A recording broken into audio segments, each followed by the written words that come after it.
जय हिंद दोस्तों आजकल इंटरनेशनल अफेयर्स में ज़्यादातर क्या चल रहा है? India, China, Taliban, Russia, America.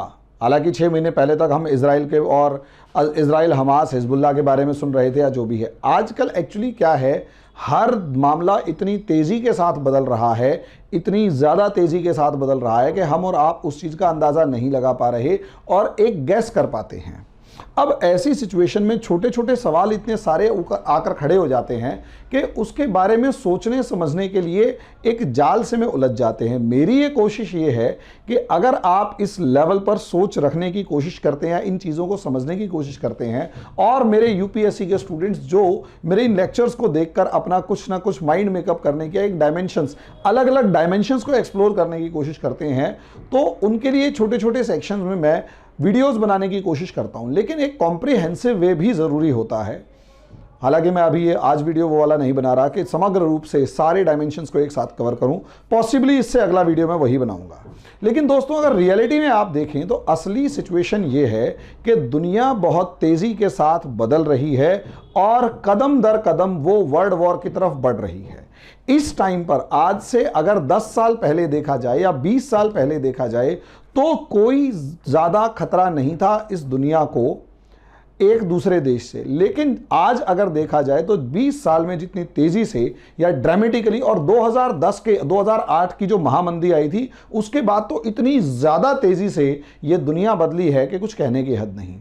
Unipolar world से बाइपोलर वर्ल्ड और फिर मल्टीपोलर वर्ल्ड जिस तरीके से आ चुका है, उसको अगर देखा जाएगा तो वो अपने आप में एक बहुत ही जिसे कहते हैं कि स्टडी करने वाला, एक एनालिसिस करने वाला इशू है और यहीं से आप प्रिडिक्ट कर पाएंगे कि आगे क्या होने वाला है। जैसे आपने थंबनेल के अंदर पढ़ा कि भारत को तालिबान पर हमला करना क्यों ज़रूरी है, इसके ऊपर है। उसके पीछे का लॉजिक भी है दोस्तों असलियत में, कि अगर मैं इस वीडियो को नहीं बनाता हूं तो आने वाले समय में हम लोग इंडियन फॉरेन पॉलिसी को प्रिडिक्ट नहीं कर पाएंगे कि वो जा किस डायरेक्शन में रही है।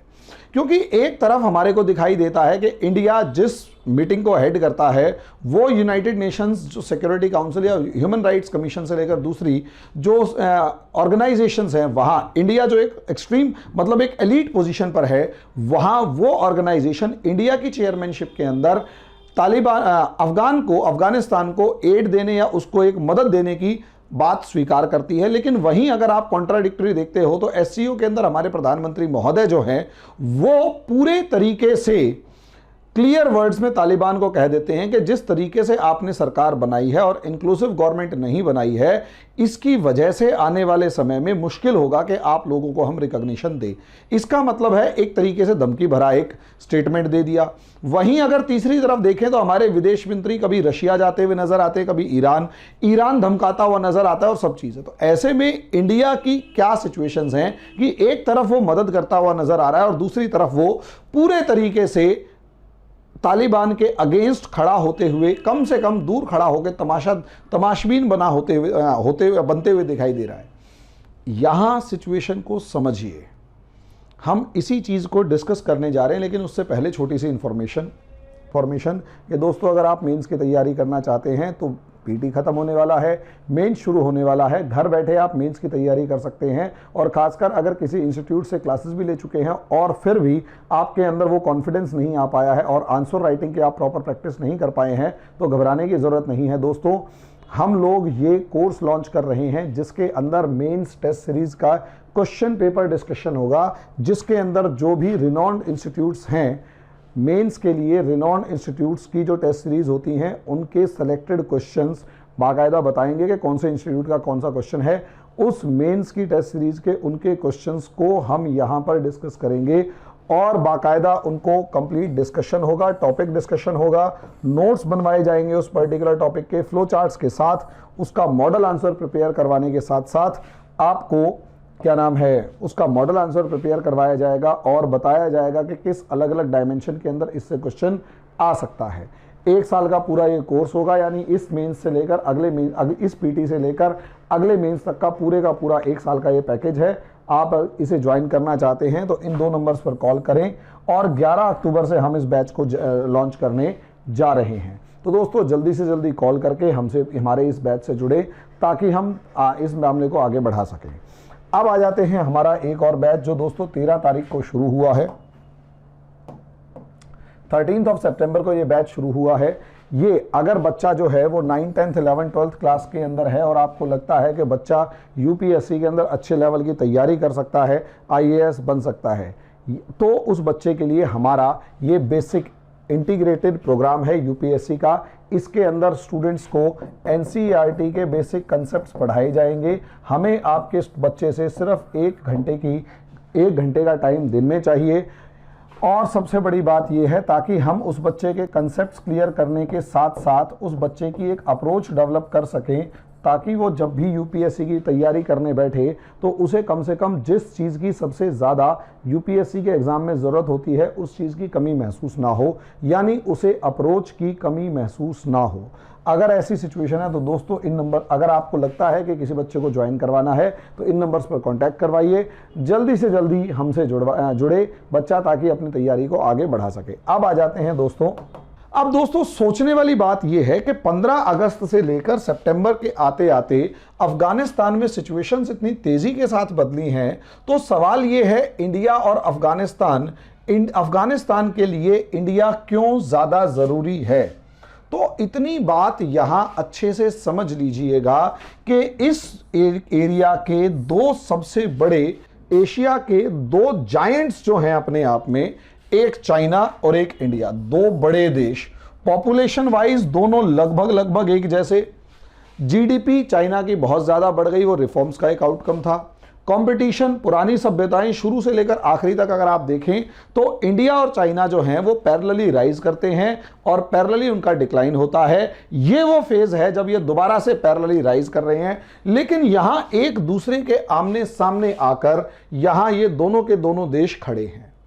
इसके अंदर ये समझ लीजिए कि चाइना, जिसका ड्रीम है एशिया के ऊपर कब्जा करना या एशिया के अंदर अपना दबदबा बढ़ाना, डोमिनेंस बढ़ाना, और पहले एशिया में अपना डोमिनेंस बढ़ाना, फिर वर्ल्ड के अंदर अपना डोमिनेंस बढ़ाना।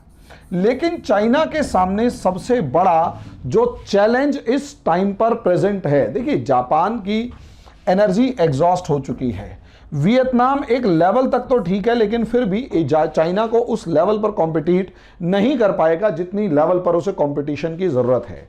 यहां चाइना के सामने सबसे बड़ा चैलेंज है इंडिया, लेकिन इंडिया का सबसे बड़ा दुश्मन पाकिस्तान, और पाकिस्तान को रोकने के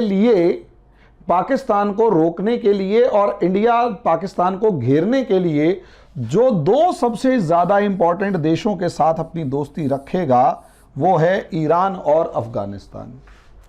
इस मामले को समझिए, ईरान और अफगानिस्तान, यहां ये वर्ल्ड, मतलब ये यहां पर सबसे बड़ा कंपटीशन है जो अपने आप में एक दूसरे को घेराबंदी के नाम पर है।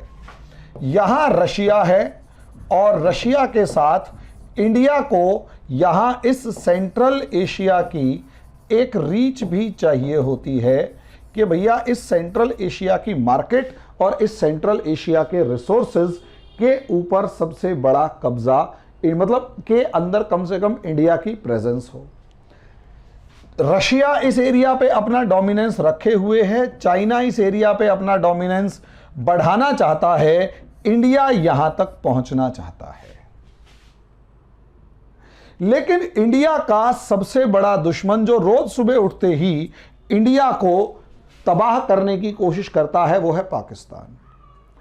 इस पाकिस्तान के इस एफर्ट में पूरे तरीके से सपोर्ट करने का काम करता है चाइना, क्योंकि चाइना को पता है कि इंडिया के पीछे अगर पाकिस्तान पड़ा रहेगा, इंडिया के ऊपर दबाव बनाए रखेगा, तो इंडिया कभी भी चाइना के कंपटीशन में खड़े होने लायक नहीं रहेगा। चाइना को वहां इंडिया को उलझाए रखो।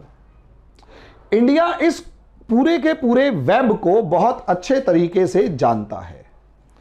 इधर दूसरे प्लेयर्स यहां सबसे ज्यादा इंपॉर्टेंट हैं, वो है एक अमेरिका, दूसरा रशिया। एक अमेरिका और दूसरा रशिया।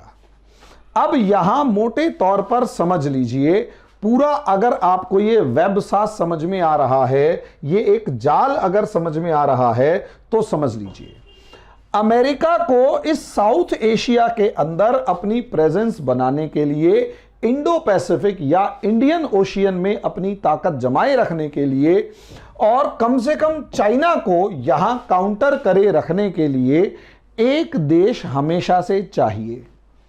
पहले वो देश पाकिस्तान था। लगभग 1990s तक पाकिस्तान अमेरिका के लिए इतना ज्यादा प्यारा था कि कुछ कहने की हद नहीं। पाकिस्तान की मदद से वो चाइना पे कंट्रोल रखता, और पाकिस्तान की मदद से वो अफगानिस्तान के अंदर डोमिनेंस बनाए रखता, और अफगानिस्तान की मदद से सेंट्रल एशिया, और सेंट्रल एशिया से रशिया तक वो अपनी पैठ रशिया तक अपना दबदबा बनाए रखने में, और यहां से ईरान के ऊपर दूसरी डायमेंशन से प्रेशर रखने में बहुत ज्यादा कामयाब हो रहा था।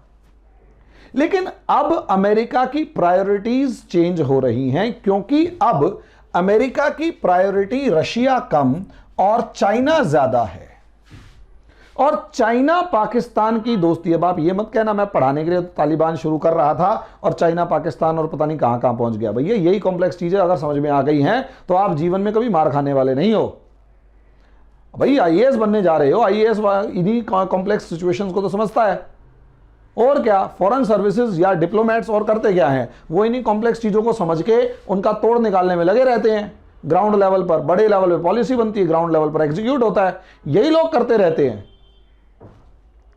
अब आप समझिए, अमेरिका को पहले सबसे बड़ा चैलेंज था रशिया, और कहीं ना कहीं चाइना यूएसएसआर का एक दोस्त हो गया था, जो 1972 ऑनवर्ड्स जो पांडा पॉलिसी चाइना ने चलाई, रिचर्ड निक्सन जो है वो चाइना विजिट करके आए वहां से। लेकिन अब अब अमेरिका की प्रायोरिटीज चेंज इसलिए हो गई क्योंकि अब चाइना जो है वो बिगेस्ट चैलेंजर ऑफ अमेरिका बन चुका है, और यहां तक कि अमेरिका से बड़ी इकोनॉमी बन चुका है, अमेरिका से बड़ी इकोनॉमी बन चुका है, ताकतवर इकोनॉमी बन चुका है, मिलिटरीली भी वो अमेरिका को चैलेंज करने की सिचुएशन के अंदर है। इसीलिए आज के दिन अगर आप देखें तो यहां पर चाइना अमेरिका के लिए सबसे बड़ा चैलेंज है, और पाकिस्तान की मजबूरी यह है कि इंडिया से दुश्मनी के चलते वो किसी भी सूरत में चाइना से नहीं बिगाड़ेगा, और अमेरिका ऐसे किसी भी देश को जल्दी से पसंद नहीं करता।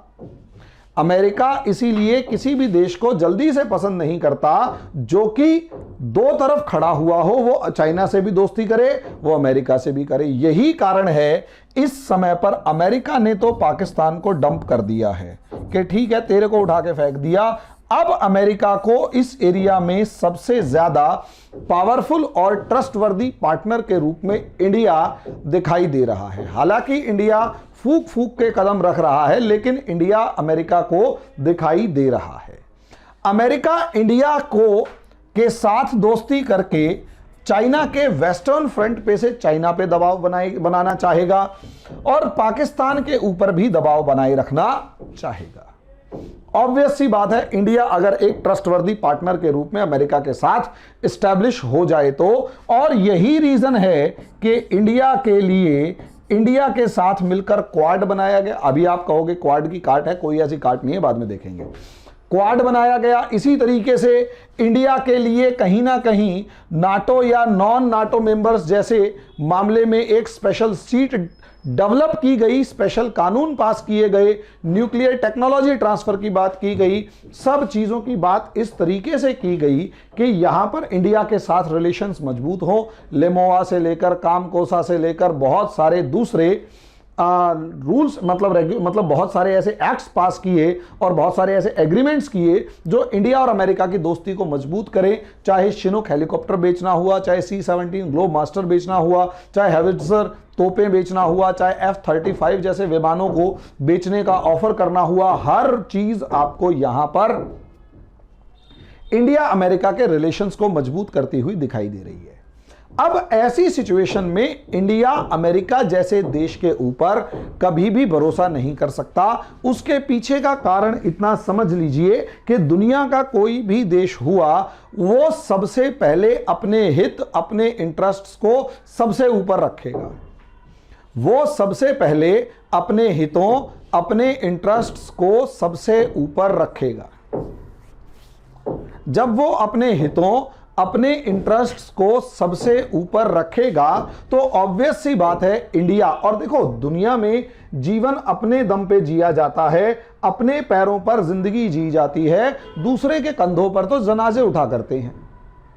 फैक्ट है इंडिया अपने ताकत से लगेगा। इंडिया इस चीज को अच्छे तरीके से जानता है कि अगर ये वॉर छिड़ा तो फर्स्ट वर्ल्ड वॉर और सेकंड वर्ल्ड वॉर में इंडिया इतना ज्यादा एग्रेसिव प्लेयर नहीं था, क्योंकि इंडिया एक गुलाम था। इंडिया के सारे रिसोर्सेज, सारी पॉलिसी, सब चीजों के ऊपर ब्रिटेन का कब्जा था।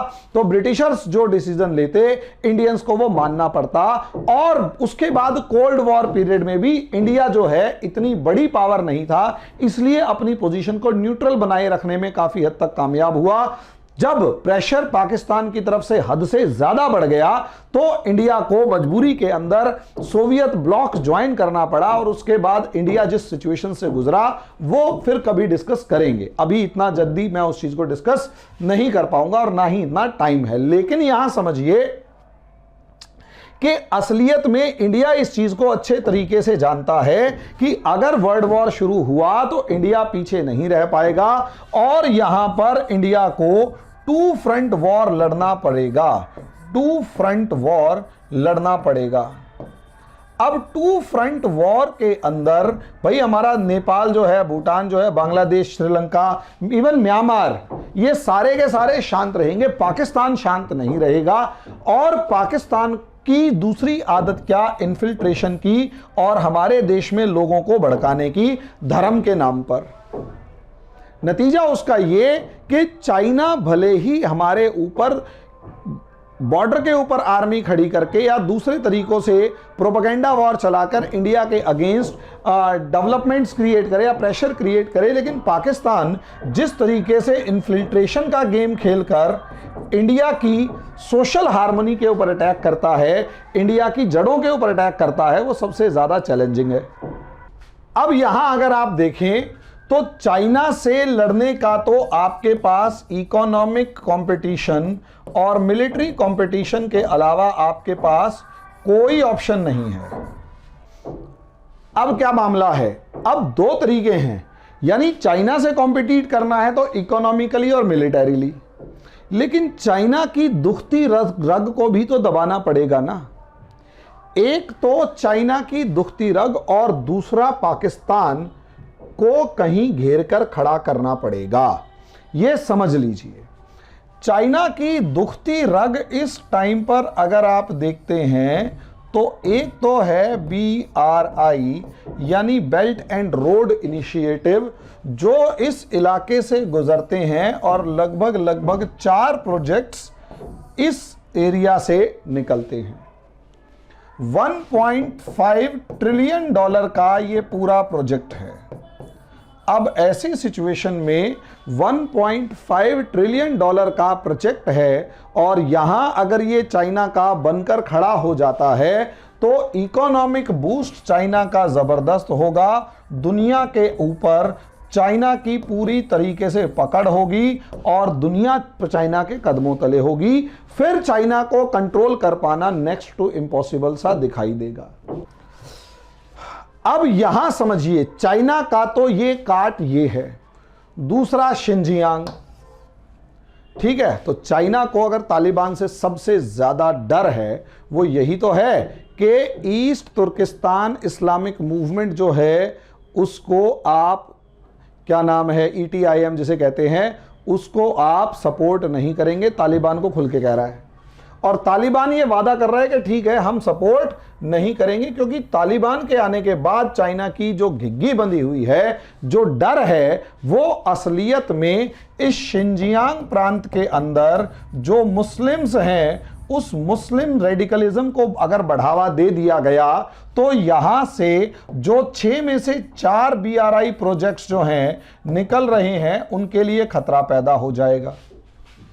और रही बात पाकिस्तान के, अगर यहां ये अफगानिस्तान डिस्टर्ब्ड है, अगर अफगानिस्तान शांत है और इंडिया यहां पर प्रेजेंट है, इंडिया यहां प्रेजेंट है और अफगानिस्तान शांत है, अफगानिस्तान की गवर्नमेंट जो है वो डेमोक्रेटिकली इलेक्टेड गवर्नमेंट है, इंडिया के फेवर में वो गवर्नमेंट अपने आप आ जाती है। और जैसे ही इंडिया के फेवर में गवर्नमेंट आती है, पाकिस्तान को जलालाबाद से लेकर काबुल से लेकर कांधार तक इंडिया के काउंसलेट्स नजर आते हैं और उनके विदेश मंत्री कहते फिरते हैं कि इंडिया की प्रेजेंस अफगानिस्तान में जरूरत से ज्यादा है, जरूरत से ज्यादा काउंसलेट्स खोल रखे हैं।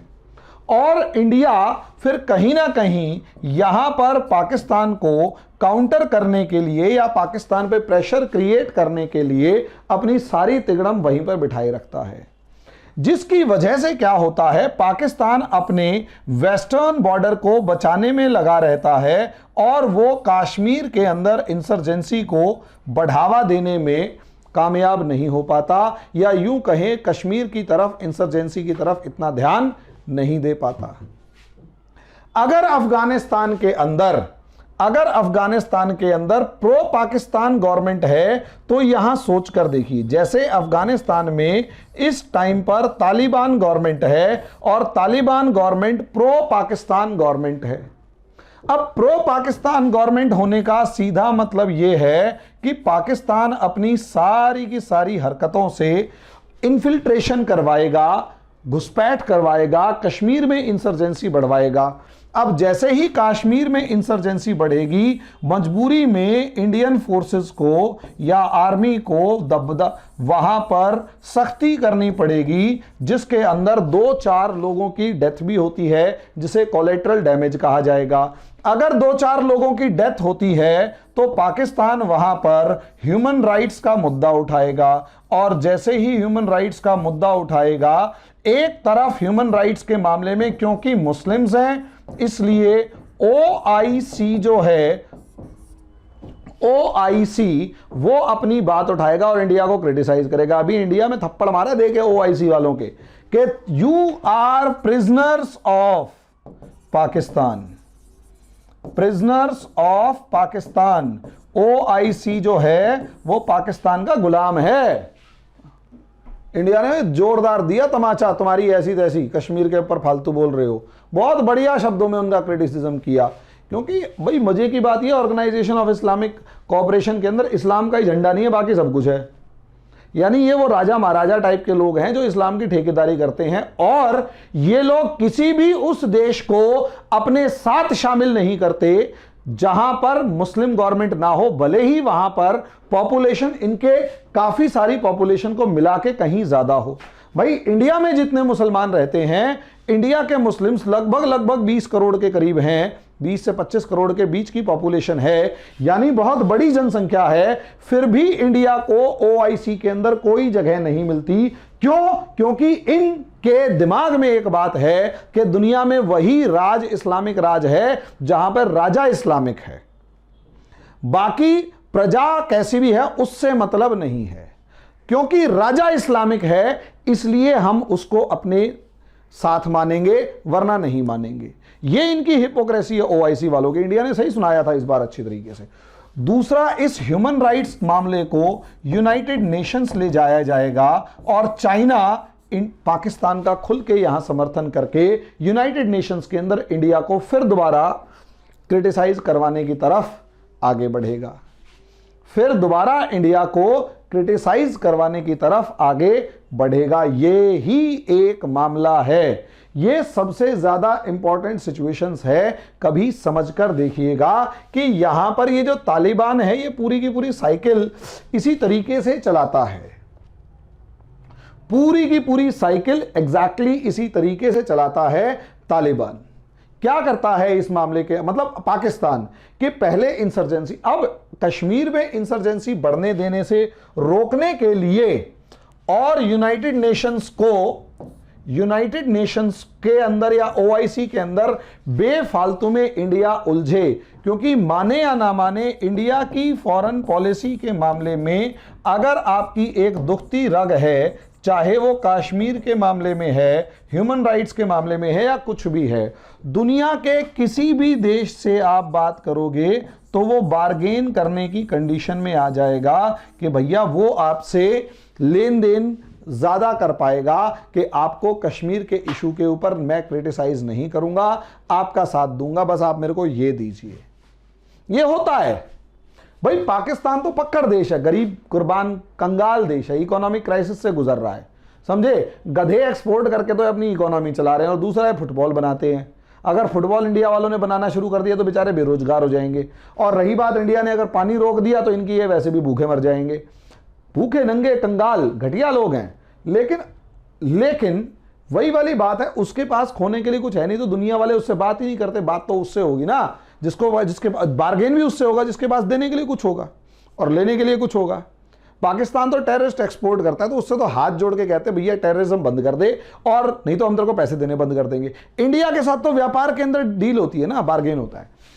अब यहां इंडिया अपनी फॉरेन पॉलिसी को मजबूत करने, पाकिस्तान को कंटेन करने के लिए और अपने बॉर्डर पर प्रेशर कम करने, और दूसरी एक मजेदार बात और है, अगर पाकिस्तान के साथ यहां पर प्रेशर क्रिएट होगा तो चाइना के साथ जो बॉर्डर टेंशन इस टाइम है, इंडिया पे प्रेशर बढ़ा रहेगा चाइना के साथ वॉर की फॉर्म में।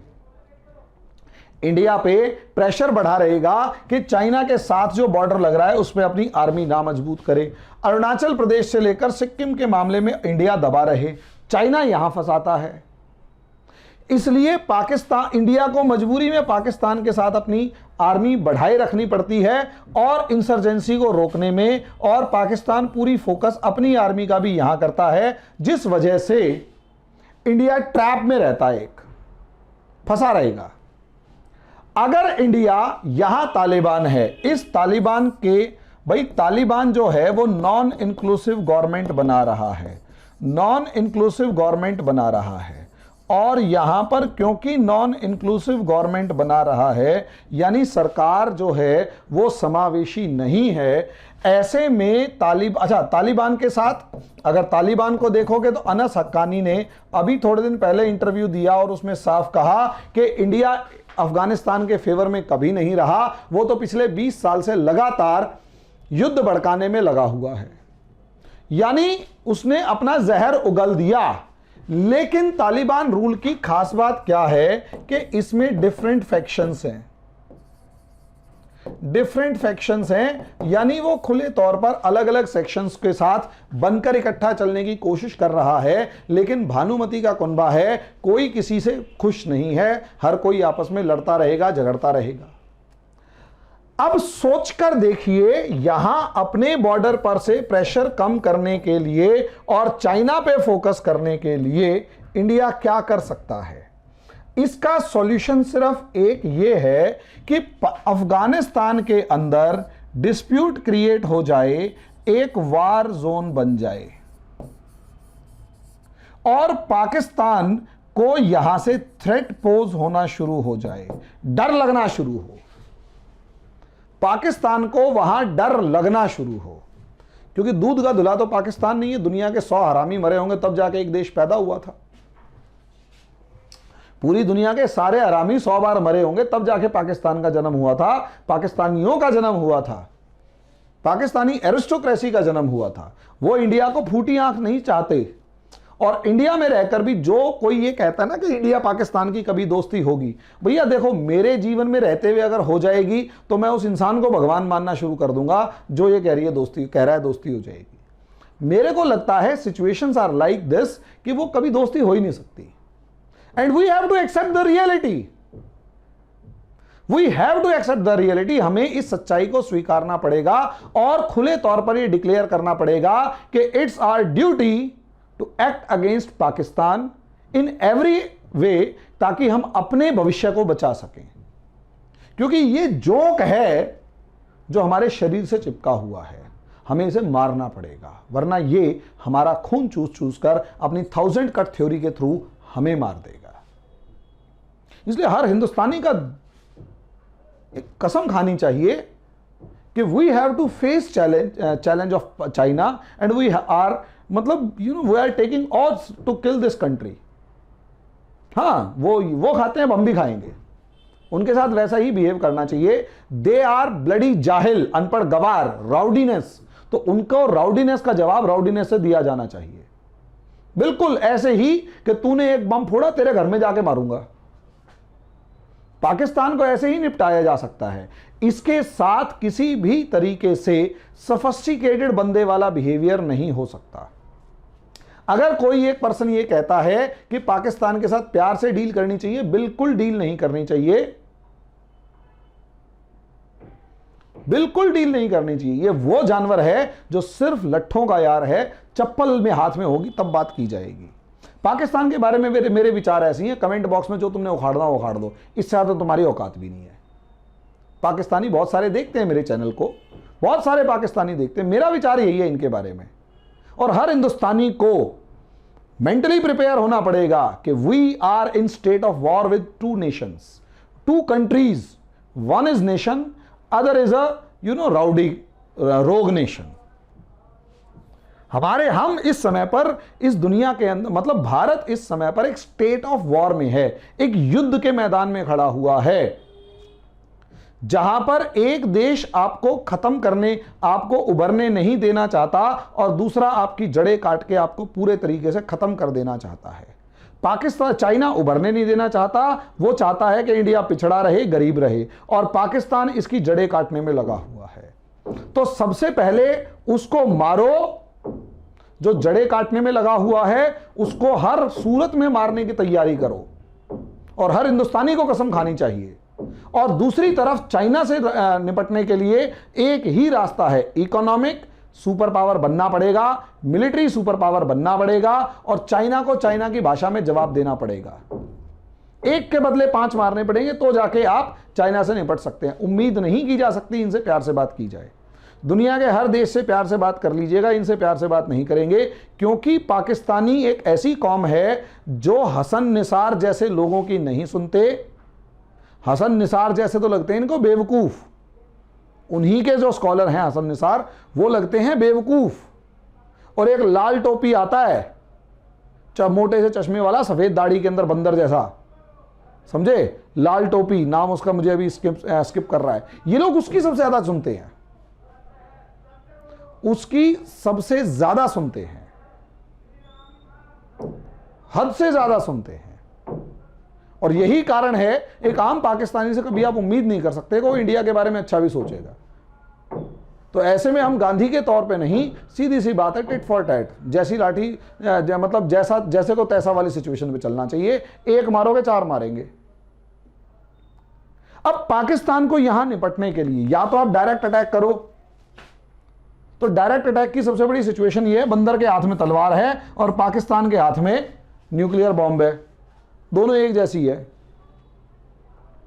बंदर के हाथ में तलवार दे दो और पाकिस्तान ने अपने हाथ में न्यूक्लियर बॉम्ब ले रखा है, दोनों में भरोसा नहीं है कब कहां कैसे चला दें। अब ऐसी सिचुएशन में इसको कमजोर करना सबसे ज्यादा इंपॉर्टेंट है। तो अफगानिस्तान जो पाकिस्तान की सबसे बड़ी कमजोरी भी है, और पाकिस्तान हमेशा चाहेगा यहां पर उसके फेवर की सरकार आए, तो पहली तो कोशिश ये करनी पड़ेगी कि उसकी फेवर की सरकार ना आए। वो सरकार अगर आ भी जाए, जैसे इस टाइम तालिबान बैठा हुआ है, तो तालिबान के कॉन्फ्लिक्ट्स को इतना ज्यादा उठा दो कि अब ये अफगानिस्तान जो है वो वार जोन में कन्वर्ट हो जाए। उससे 2 फायदे होंगे, एक तो अफगानिस्तान के लोग अपनी आजादी के लिए लड़ने के लिए तैयार होंगे, अपनी आजादी के लिए लड़ पाएंगे, जो उस समय पर वो तिलमिला रहे हैं। सोचकर देखो यार, एक क्रूर चेहरा किसी भी देश का क्या हो सकता है, किसी भी सरकार का एक क्रूर चेहरा क्या हो सकता है कि वुमेन डेवलपमेंट डिपार्टमेंट बनाए और उसमें वुमेन ही ना हो और वुमेन्स का प्रवेश ही वर्जित हो। गजब गजब मेंटालिटी। मतलब वुमेन डेवलपमेंट, महिला उत्थान विभाग बनाया जाए, ऐसा ही कुछ समझे, महिला कल्याण विभाग बनाया जाए और उसमें एक भी महिला ना हो, और उससे ज्यादा मजे की बात, महिलाओं का उसमें प्रवेश भी वर्जित हो। गजब है रे तुम्हारा दिमाग, गजब तालिबानी, गजब दिमाग है। और कौन सा कानून और कैसा कानून, जबकि ये उस धर्म को क्लेम करते हैं जिसका दुनिया को सबसे पहला कंट्रीब्यूशन जो है वो एनलाइटेंड एरिस्टोक्रेसी दी थी। इसने दुनिया को सबसे पहले जागरूक कुलीन वर्ग दिया था और इस जागरूक कुलीन वर्ग ने दुनिया के सबसे ज्यादा देशों पे, सबसे ज्यादा इलाकों पे राज किया, इस्लाम को फैलाया। एनलाइटेंड एरिस्टोक्रेसी, जागरूक कुलीन वर्ग, इस्लाम की देन है दुनिया को, इस्लाम की देन है दुनिया को। हम जिस अलाउद्दीन खिलजी को गालियां बकते हैं क्योंकि मंदिर वंदिर बहुत ज्यादा तोड़े, लेकिन हिंदू मुसलमान हाथ भी मिला सकते हैं। राजा ऑफ देवगिरी, राजा रामचंद्र देव उनका शायद नाम था, मैं अभी थोड़ा सा स्किप कर रहा है, राजा रामचंद्र देव के साथ यादव किंग था देवगिरी का, उनको उनके साथ दोस्ती की, उनके साथ दोस्ती की रिश्तेदारी करवाई, उनको छतर दिया, गिफ्ट दिए और कहा कि ठीक है आप हमारे बराबर के हैं। वो एक अलग मैटर है कि साउथ के अंदर जाकर मलिक काफूर ने चिदम्बरम टेंपल तोड़ा, वो एक अलग मैटर है। लेकिन एनलाइटेंड यही तो था कि आपने अपने हितों को साधने के लिए साउथ में कैंपेन्स के लिए जिस रास्ते की इसको सबसे ज्यादा जरूरत थी उससे दोस्ती कर ली, ना हिंदू देखा ना मुसलमान देखा। एनलाइटेंड, मोहम्मद बिन तुगलक एनलाइटेंड, यस उसे पता है ये है। अगर आप हिस्ट्री उठाकर देखोगे तो ये जो कुलीन वर्ग था सबसे ज्यादा प्रैक्टिकल था। ऐसे मंदबुद्धि कभी नहीं थे। मंदबुद्धि, शेरशाह सूरी हिंदुस्तान की सबसे ज्यादा सड़कें बनवा रहा है, अशोक के बाद उसी का दिमाग काम किया। अकबर देख लो, हिंदू मुस्लिम एकता के बारे में राजपूत से राजपूत को लड़वाने के लिए जिसने सबसे ज्यादा काम किया वो अकबर था, एनलाइटेंड। औरंगजेब एनलाइटेंड नहीं था, अपनी एस्तेसी करा गया, पूरे मुगल साम्राज्य को तिल्ली जला गया। यस, अगर भारत के गुलाम बनने में अगर एक सबसे बड़ा रूलर कोई है तो उसमें एक औरंगजेब भी है, जिसने अपने साम्राज्य की इतनी ऐसी तैसी मारी कि जब अंग्रेज आए तो मुगल साम्राज्य बिखरा हुआ था। वहीं चाइना के अंदर हान साम्राज्य प्रेजेंट था, इसलिए चाइना को अंग्रेज तोड़ नहीं पाए, इंडिया को तोड़ दिया, धर्म के नाम पे डिवाइड कर दिया। चाइना को नहीं कर पाए क्योंकि वहां जब चाइना के अंदर ब्रिटिशर्स पहुंचे वहां एक सिंगल डायनेस्टी थी, यहां बहुत सारे थे। अगर औरंगजेब ना होता, उसकी जगह दारा शिकोह होता तो मुगल साम्राज्य मजबूत होता, कम से कम नाम के लिए, और ब्रिटिशर्स से वो डील कर पाता, भले ही कमजोर होता लेकिन डील कर पाता। तो एनलाइटेंड एरिस्टोक्रेसी इस्लाम के अंदर दे रखी थी, इसकी देन है दुनिया को। और ये गधे महिलाओं को बराबरी के दर्जे पे नहीं रख रहे। हालांकि आप में से बहुत सारे कह सकते हैं कि महिलाओं को बराबरी का दर्जा कहां दिया गया था इन लोगों के द्वारा, ये लोग भी कहीं अलाउद्दीन खिलजी वगैरह के द्वारा, लेकिन आप सोचकर देख सकते हैं रजिया सुल्ताना को इल्तुतमिश सुल्तान डिक्लेयर करके गया। वो एक अलग मैटर है कि बाकियों ने उसे औरत होने के नाते नहीं माना, लेकिन सुल्तान तो डिक्लेयर करके गया था।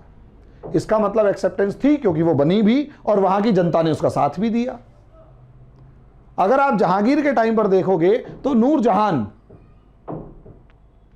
पूरा काम धाम संभालती थी, जहांगीर तो अपना दारू पी के पड़ा रहता था, मतलब अफीम खा के भाई 20 पैक दारू के पीता था और 3 बार अफीम खाता था, बस इतना नशा करता था, ज्यादा नहीं। तो नूरजहान पूरा मामला संभालती थी।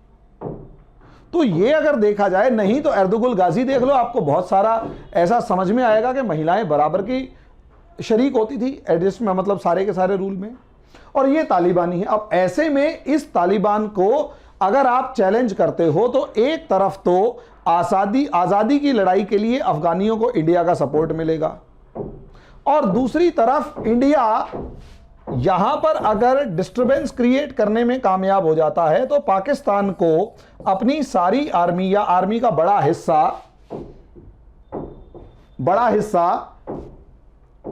वेस्ट फ्रंट पे लगाना पड़ेगा, नॉर्थ वेस्टर्न फ्रंट पे लगाना पड़ेगा, अफगानिस्तान के साथ लगाना पड़ेगा और इंडिया के साथ उसे सीज फायर साइन करना पड़ेगा। देख सकते हो अभी भी इंडिया के साथ सीज फायर साइन किया है पाकिस्तान ने। फरवरी मार्च में साइन क्यों किया? क्योंकि उसे पता था तालिबान में प्रॉब्लम आने वाली है। अब जब वहां मामला सेटल हो गया तो पता लगा इंडिया में 6 आतंकवादी पकड़े गए। ये रियलिटी है। नतीजा क्या? पाकिस्तान को वहीं एंगेज रखो। और ये एक रियलिटी है। आपके प्रधानमंत्री ने ताजिकिस्तान के अंदर खुलकर, दुशांबे में खुलकर कह दिया कि हम आपको समर्थन नहीं देने वाले। इसका मतलब आपने तेवर दिखा दिए कि बेटा या तो सुधर जा वरना बता देंगे। और पाकिस्तान जैसे ही वहां जाएगा, इंडिया के पास चाइना को काउंटर करने के लिए स्ट्रेंथ होगी, इस बॉर्डर को मजबूत कर पाएगा, यहां चाइना को काउंटर करने के लिए स्ट्रेंथ होगी और पूरा फोकस फिर दोनों फ्रंट्स पे कर पाएगा। इसलिए अपने दुश्मन को उसके घर के दूसरे आंगन के अंदर उलझा दो। यही एक कारण है कि इंडिया को मजबूरी में सही, कैसे भी सही, यहां इस अफगानिस्तान के अंदर जितने भी anti terrorist, anti Taliban organisations खड़े होते हुए नजर आए, एंटी हक्कानी ऑर्गेनाइजेशंस खड़े होते हुए नजर आए, उन सबको सपोर्ट करना चाहिए। एंटी हक्कानी ऑर्गेनाइजेशंस खड़े होते हुए नजर आए, उन सबको सपोर्ट करना चाहिए। और ये रियलिटी है। अगर आप सपोर्ट नहीं करते तो मामला खराब है। यही कारण है कि इंडिया को तालिबान के साथ युद्ध में एंगेज होना पड़ेगा, क्योंकि तालिबान को सपोर्ट करने के लिए पाकिस्तान को ना चाहते हुए भी यहां अपनी आर्मी उतारनी पड़ेगी। बस इंडिया को यहां डिप्लोमेसी दिखानी है। तालिबान के विरोधी जितने भी पक्ष हैं सबको मजबूत करना है। ईरान उनमें से एक साफ तौर पर खड़ा होता हुआ नजर आ रहा है। आज नहीं तो कल ऐसा होगा। अब जब होगा वो वक्त बताएगा कि क्या होगा। अभी के लिए इतना ही। धन्यवाद।